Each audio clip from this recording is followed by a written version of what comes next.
Hello friends, welcome back to my channel. তো বন্ধুরা, এখন আমরা কথা বলবো টগরের টিজারটা নিয়ে।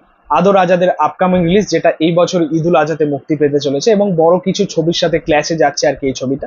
তো যাই হোক, কেমন লাগলো এই টিজারটা? প্রথমত আপনাদেরকে বলি যে এই ছবির যে অ্যানাউন্সমেন্ট টিজার, যেটা জানুয়ারির দিক করে এসেছিল আর কি, শুরুর দিক করে আর কি, যেখানে আমরা দেখেছিলাম যে এই ছবিতে নায়িকার চরিত্রে কাজ করতে চলেছেন দিঘি, যেটা খুব ভালো ছিল। বাট দিঘি পরক্ষণে আর কি এই ছবি থেকে আর কি স্টেপ ডাউন করেছেন বা সরে দাঁড়িয়েছেন। তার কারণ মেকার্সরা যেটা জানিয়েছেন যে সেটা দিঘিরই ফল ছিল আর কি। দিঘি এই ছবিটাকে সেরকম গুরুত্ব দেননি বা সেরকম গুরুত্বের চোখে দেখেননি, যার জন্য মেকার্সরা তাকে বাদ দিয়েছেন এবং তার পরিবর্তে তারা পূজা চেরিকে নিয়েছে। সো সেরকম কোনো ব্যাপার নয়, দুজনেই খুব ভালো অভিনেত্রী। এদিকে দিঘি, এদিকে পূজা চেরি, দুজনকে আমার খুব ভালো লাগে। দিঘি কাজ করলেও ততটাই ভালো লাগতো এবং পূজা চেরি কাজ করছে ততটাই ভালো লাগছে। তবে পূজা চেরির যে ফার্স্ট লুকগুলো রিলিজ করেছে বা টিজারে বলো, সেখানে কিন্তু তার কাজ খুবই ভালো লেগেছে আমার। তো দেখা যাক ওভারঅল এই সিনেমার মধ্যে তার কাজটা কেমন।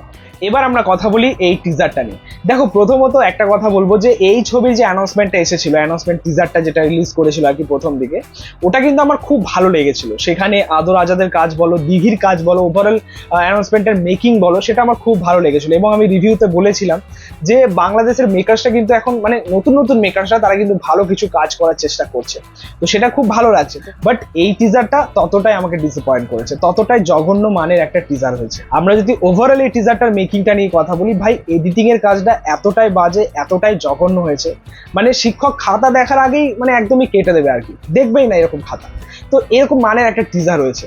আপনারা দেখবেন এই টিজারটার মধ্যে কিছু পোর্শন, আমরা যদি ফাইটের পোর্শন গুলো দেখি, দেখবেন যে হিরো ভিলেনকে লাথি মারার আগে তার মুখ থেকে রক্ত বেরিয়ে যাচ্ছে, বা হিরো ভিলেনকে ছুরি মারার আগে তার গলা কেটে যাচ্ছে, রক্ত বেরিয়ে যাচ্ছে। তো এরকমই একদম বোকা বোকা একটা এডিটিং ছিল, যেটা এই সময় দাঁড়িয়ে এমন সিনেমার এডিটিং আশা করা যায় না।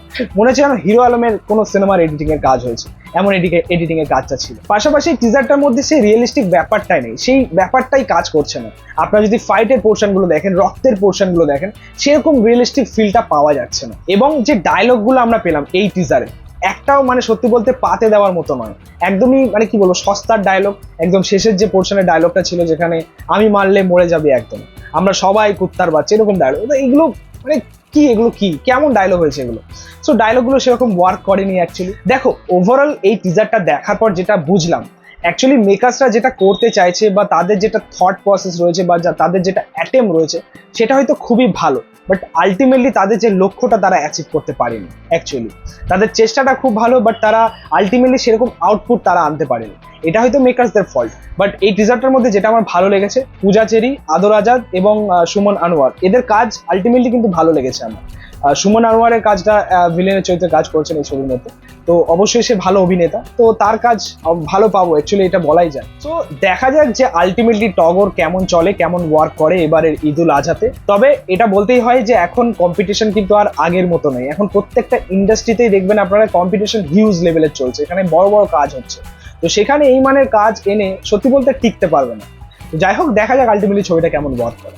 তো বন্ধুরা, তোমাদের টিজারটা কেমন লেগেছে সেটা কিন্তু অবশ্যই কমেন্টে জানাও। ভিডিওটা ভালো লাগলে অবশ্যই লাইক কমেন্ট শেয়ার করবি, পাশে থেকে সাপোর্ট করে চ্যানেলটাকে অবশ্যই সাবস্ক্রাইব করেছো, পাশে থাকা বেল আইকন প্রেস করবি পরবর্তী ভিডিওগুলো আপলোড করছো। Thank you, tata.